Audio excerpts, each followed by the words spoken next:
আসসালামু আলাইকুম বন্ধুরা, আশা করি আপনারা সবাই ভালো আছেন। নতুন আরেকটা ভিডিওতে আপনাদের সবাইকে স্বাগত জানাচ্ছি। সৌদি আরবে আপনারা যারা আসেন তাদের কমন একটা সমস্যা থাকে। সৌদি আরবে আসার পর আপনারা দেশে ফিরতে চান। অনেকেই প্রশ্ন করেন যে ভাই নতুন আসছি, সৌদি আরব থেকে দেশে ফিরবো কীভাবে। আবার অনেকে প্রশ্ন করেন যে ভাই আমাদের ইকামা রয়েছে, আমরা কি চাইলে কফিল ছাড়া দেশে ফিরতে পারবো কিনা। আর একটা প্রবাসী কখন দেশে ফিরে?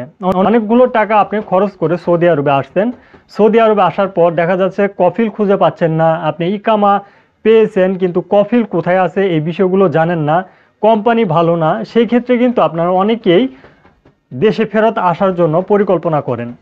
আপনারা অবশ্যই দেশে যেহেতু ফেরত আসতে চান, আপনাদের কমন প্রশ্ন থাকে যে ভাই আমরা কফিল ছাড়া দেশে কিভাবে যাব, মানে নিজে ফাইনাল এক্সিট লাগিয়ে দেশে যাওয়ার কোনো সিস্টেম রয়েছে কিনা। এটা সৌদি প্রবাসী যারা রয়েছেন তাদের এই ধরনের প্রশ্ন থাকে। অনেকেই নতুন আসার পরে এই ধরনের সিদ্ধান্ত নেন। একটা প্রবাসী তখনই সিদ্ধান্ত নেন যখন তার আসলে কোম্পানির সাথে সেরকম বনিবনা হয় না, কিংবা একটা কথা বলে আরেকটা ভিসাতে সৌদি আরবে আনে, তখনই কিন্তু এই ধরনের সিচুয়েশনে, মানে একটা খারাপ সিচুয়েশনে যখনই প্রবাসীরা থাকে তখনই কিন্তু আপনারা এই ধরনের সিদ্ধান্তগুলো নেন। অ্যাকচুয়াল আপনি নতুন সৌদি আরবে আসলে 90 দিনের মধ্যে কোনোভাবেই দেশে ফেরত আসতে পারবেন না, কারণ 90 দিন আপনার ট্রায়াল পিরিয়ড চলে। আর এই 90 দিন আপনি বৈধ একজন প্রবাসী, আপনার ইকামা নেই, সমস্যা নেই, আপনি বৈধ প্রবাসী। যারা একেবারে নতুন সৌদি আরবে আসেন, আসার পরে পরিকল্পনা করেন যে আপনি দেশে ফেরত আসবেন, সেই ক্ষেত্রে অবশ্যই মনে রাখেন আপনার 90 দিন শেষ হতে হবে।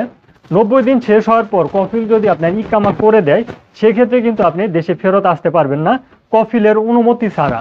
কফিল যদি চায় আপনাকে দেশে পাঠাতে পারবে, কিন্তু কফিল যদি মনে করে যে আপনাকে ফাইনাল এক্সিট লাগিয়ে দেশে পাঠাবে না, সেক্ষেত্রে কিন্তু আপনার কোনো কিছুই করার থাকবে না। অবশ্যই আপনাকে সে অনুযায়ী সৌদি আরবে ইকামা এক্সপায়ার পর্যন্ত অপেক্ষা করতে হবে।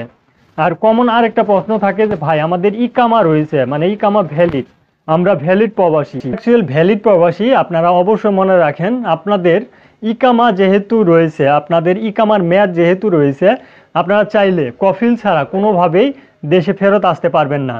কফিল যদি আপনার ফাইনাল এক্সিট লাগিয়ে দেয়, সেক্ষেত্রে আপনি অ্যাকচুয়াল দেশে ফেরত আসতে পারবেন। এছাড়া কিন্তু কোনো নিয়ম কারণের মধ্য দিয়ে আপনি দেশে ফেরত আসতে পারবেন না। পুলিশের কাছে যদি ধরা দেন, পুলিশও কিন্তু আপনাকে আটক করবে না। এটা অবশ্যই বাস্তব উদাহরণ থেকে বলতেছি। যদি পুলিশের কাছে আপনি অ্যাকচুয়াল ধরা দেন, তারপরেও কিন্তু আপনি দেশে ফেরত আসতে পারবেন না। অনেক দালাল রয়েছে সৌদি আরবে যাদের ইকামা রয়েছে। আপনারা যদি তাদেরকে প্রশ্ন করেন যে ভাই আমার তো ইকামার মেয়াদ রয়েছে, আমি কফিল ছাড়া দেশে ফেরত আসবো কিভাবে, মানে দেশে কিভাবে ফাইনাল এক্সিটে যাব, এটা কিন্তু আপনারা অনেক প্রবাসীর সাথে কথাবার্তা বলেন, কিংবা অনেক দালালের সাথে কথাবার্তা বলেন যারা সৌদি আরবে এই সমস্ত দালালি করে। কিছু টাকার বিনিময়ে আপনাকে বলতে পারে যে এত টাকা খরচ হবে, আমি আপনাকে ফাইনাল এক্সিট দিব। এগুলো কিন্তু আসলে একেবারে ধোঁকাবাজি। আপনি যে অর্থটা প্রদান করবেন অবশ্যই আপনার ক্ষতি হবে, কারণ সে কোনোভাবে আপনাকে দেশে পাঠাতে পারবে না কফিল ছাড়া। কফিল যদি চায় অ্যাকচুয়াল তার আপসের অ্যাকাউন্টের মাধ্যমে 1 মিনিটের মধ্যে আপনাকে ফাইনাল এক্সিট দিতে পারবে কফিল চাইলে, কিন্তু কফিলের বাইরে যেয়ে আপনি কোনো কিছুই করতে পারবেন না। আপনার ইকামা যদি অ্যাকচুয়াল থাকে, সেক্ষেত্রে এই নিয়মটা অবশ্যই আপনার জন্য।